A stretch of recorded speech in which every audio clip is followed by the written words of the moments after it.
অনুপ্রেরণার আরেক নাম। মানে খাইতে খাইতে তো শেষ হয়ে যাচ্ছ তোমরা। মিস্টার ব্রেইনলেস, আমি আপনাকেই বলছি, ব্রেইন থাকলে বোঝার কথা। 350 টাকা বইয়ের দাম। নবীজি কি পদ্ধতিতে চিকিৎসা করছে পুরো বইয়ের পাতা দেখছো? হ্যাঁ, সস্ত বিলালে বইটা আনেন নাই? হ্যাঁ, বইয়ের মধ্যে কিচ্ছু নাই, 34 পাতার একটা বই যে এরকম। 100 টাকা খরচ হয় না, এই বইটা তুমি 1000 টাকা কেমনে বিক্রি করো? এটা ভক্তদের ভালোবাসা, এটা মানুষের ভালোবাসা। আমার কাছ থেকে 1000 দিয়ে নিচ্ছে।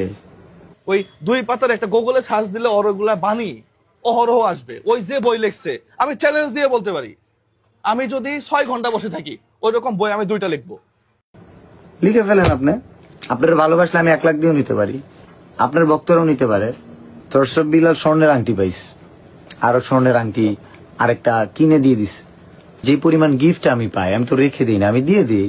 ওই তুলনায় তারা যা দিচ্ছে ওইটা কিছুই না, কারণ এগুলো সবই মানুষের জন্য, আমার জন্য না। আমিও বিএসসি ইঞ্জিনিয়ার, মাল মাথার মধ্যে একবারে কম আছে তা না, কিন্তু মানুষকে ঠকাইতে পারবো না, কথা স্পষ্ট। ঘুমাইতেছি না, জলে ব্যবসাপাতি কম চলে, অনেকেরই লেগে যাচ্ছে। থরসব বিলাল আসলে কি একটা অবস্থা। আমার রেস্টুরেন্টে দম বিরিয়ানি 200 টাকা পাওয়া যায়, যেখানে খরচ আছে 180 টাকা। আমার রেস্টুরেন্টে আমি যে মাংস খাওয়াই, সাধারণ মানুষ যেগুলা মাংস কিনে নিয়ে আসে একবারে বড় গরুর, ওই মাংস দিয়ে কালা ভুনা করে খাওয়াই। একই খাবার 5 স্টারে গেলে আপনার প্রায় 600 টাকা লাগবে, আমার এখানে 250 টাকা দিয়ে খায়। আবার এখন থরসব বিলাল একটা ওয়েবসাইট খুলছে, thorsofbilalbrand.com, কি 100 টাকার বই 1000 টাকা বিক্রি করে ফেলতেছে।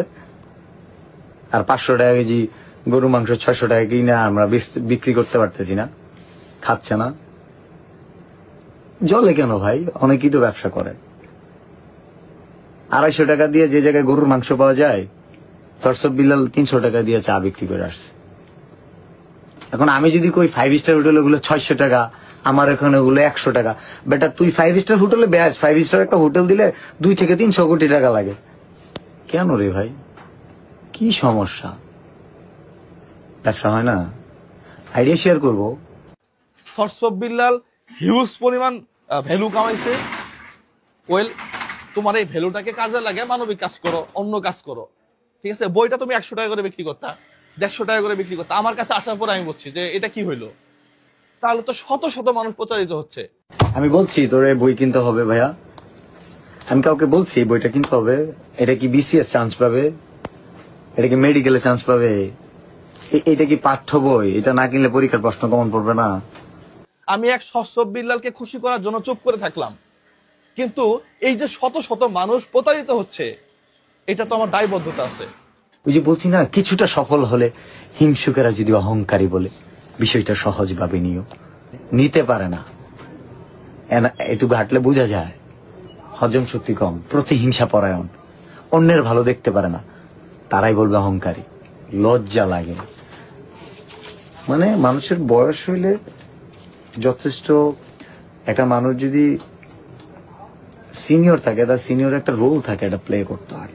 না 10 টাকা দিয়ে যেটা দিছে এর মধ্যে যত লেখা আছে, বিশ্বাস করো এতটুকু এর মধ্যে বেশি আছে, এটার মধ্যে বেশি আছে। যে বইয়ের দাম 10 টাকা, হ্যাঁ। আর ওই যে বাণীগুলা লিখছে আমি দেখাই, যে এইটুক করে বাণী ওই যে গুগলে ট্রান্সলেট করে ভিতরে আবার দিয়ে দিছে যে ট্রান্সলেট অটো করা যায়। এখন আবার হাতে বই লিখছে 10,000 টাকা করে নাকি। বইটা পড়া অনেকে ভারতের অনেকে মুসলমান হয়েছে। হ্যাঁ, এগুলা ধোঁকাবাজি।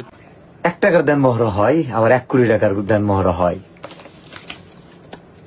100 টাকার বইও হয়। এই ছাগল, 12,000 টাকা বেতনে চাকরি করা ছেলেটা যখন মাসে 15 লক্ষ টাকা ইনকাম করে, ওইটা বেশি হয়ে গেছে মনে হয় না? যখন তার আর্নিং এর রেমিটেন্সই আসে 40-45 হাজার টাকা, যেই রেমিটেন্স, যার মাসিক ইনকামের রেমিটেন্সই 40-50 হাজার টাকা ব্যাংকে জমা হয়, এদেশে এই দেশে পায়, এই দেশে আসে রেমিটেন্স। 12,000 টাকা বেতনে চাকরি করা ছেলেটা যখন মাসে 16 লক্ষ টাকা ইনকাম করে, ওইটা বেশি মনে হয়? ওইটা বেশি মনে হয় না? 100 টাকার বই 1,000 টাকা, এটা বেশি মনে হয়?